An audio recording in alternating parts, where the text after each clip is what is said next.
Hi, welcome to YoPop Prep's review of the 55 multiple choice questions from the College Board's only released full-length AP US History exam.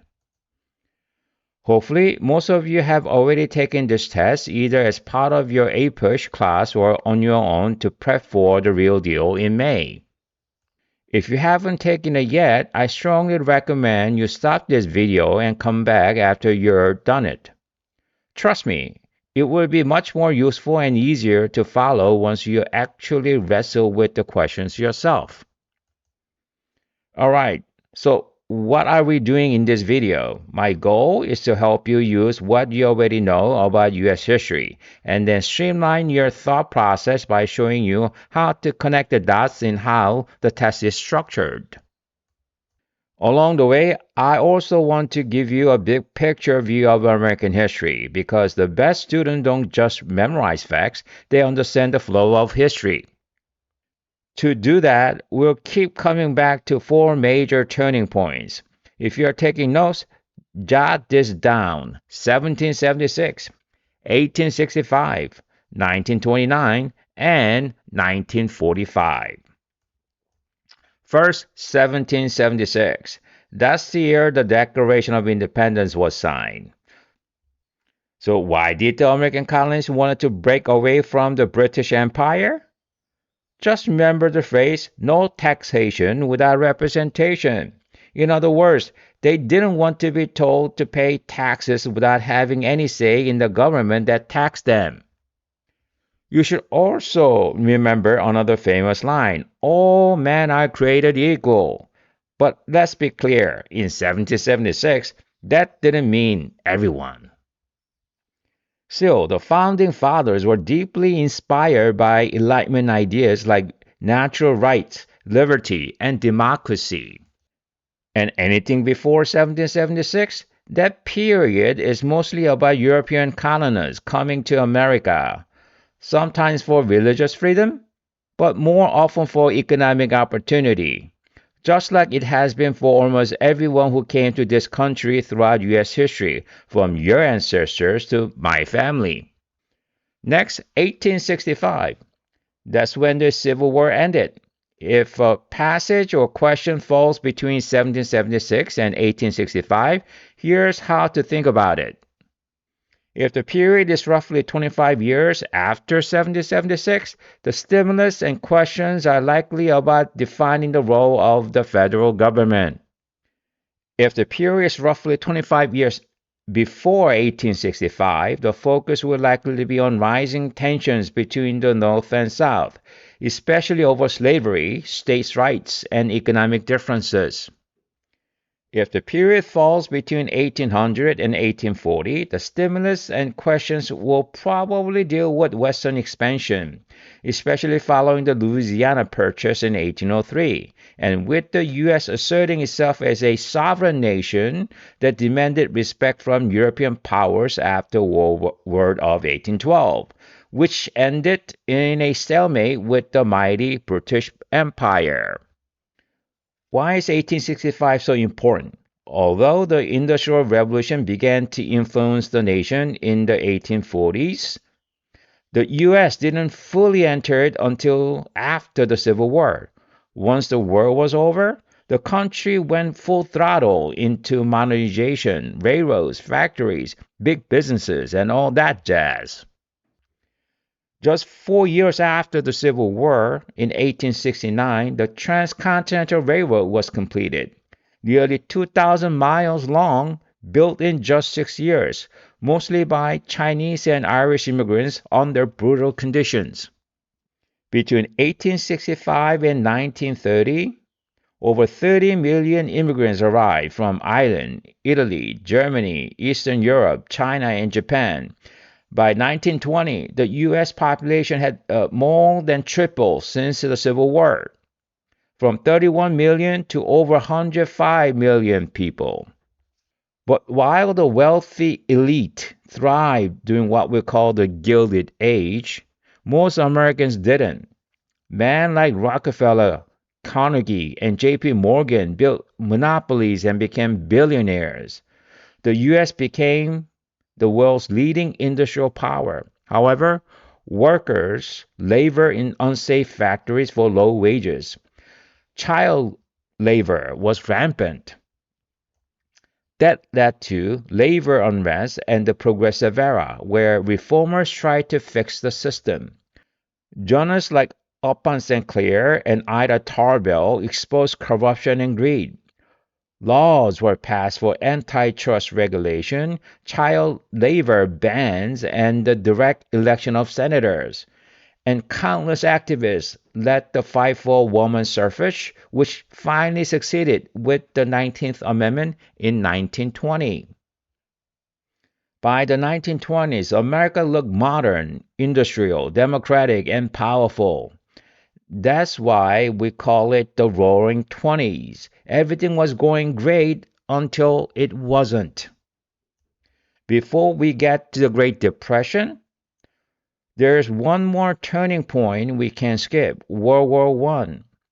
The US stayed neutral at first, but in 1917, Germany U-boat attacks and the Zimmermann telegraph pushed President Woodrow Wilson to declare war, not just to win, but to make the world safe for democracy.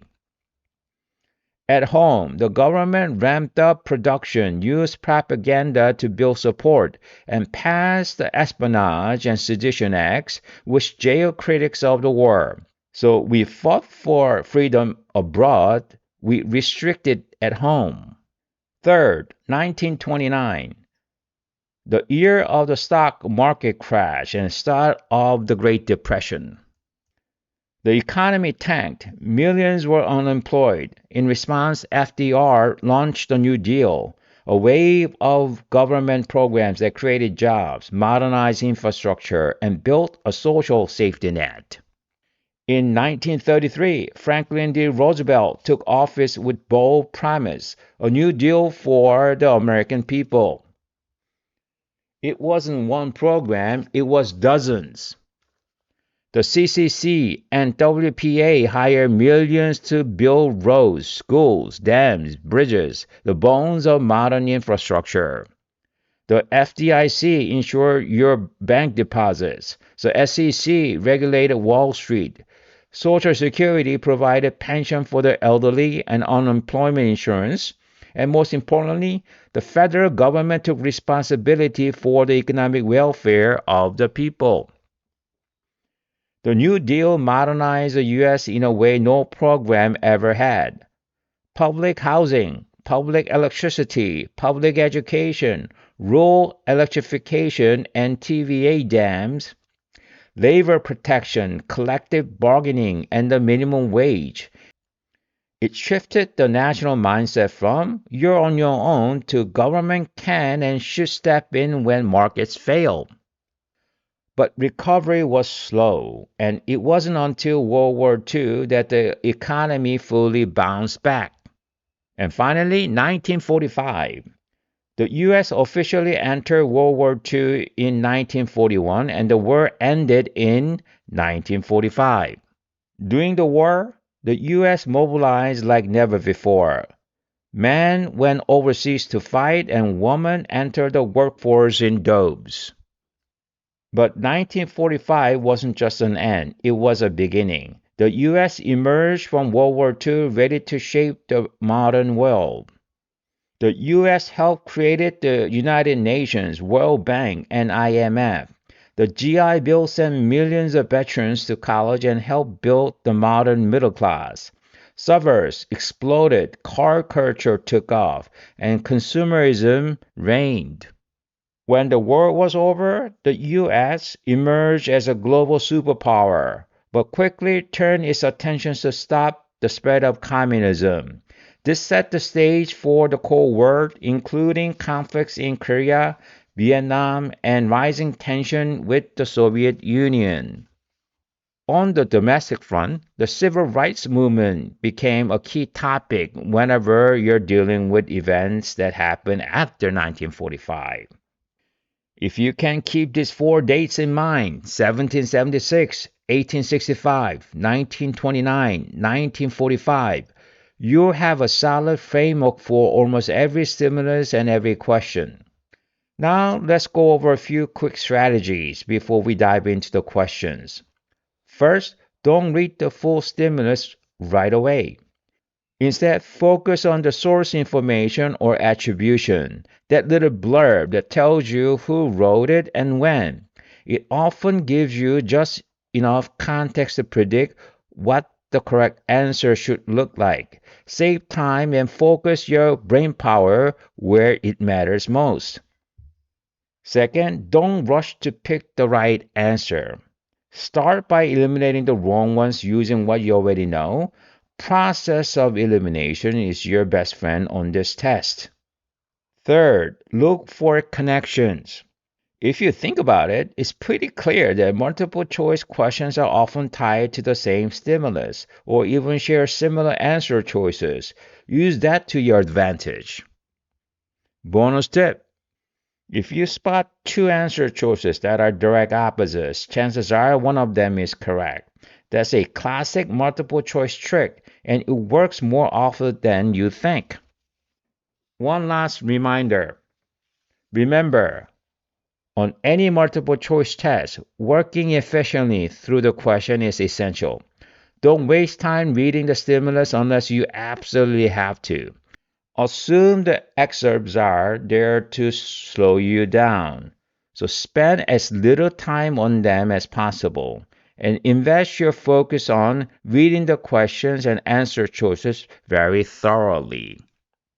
Scoring reminder. It's important to remember that you only need to get about 75% of the multiple choice questions right to earn a 5, assuming you did correspondingly well on the essay portion of the exam. If you're aiming for a 4, the threshold is even lower, around 65%, again, assuming you held your own on the essays. So don't get bogged down by a few difficult questions and miss the chance to answer easier ones that could help you reach your desired score. All right, let's get started with working through these questions together.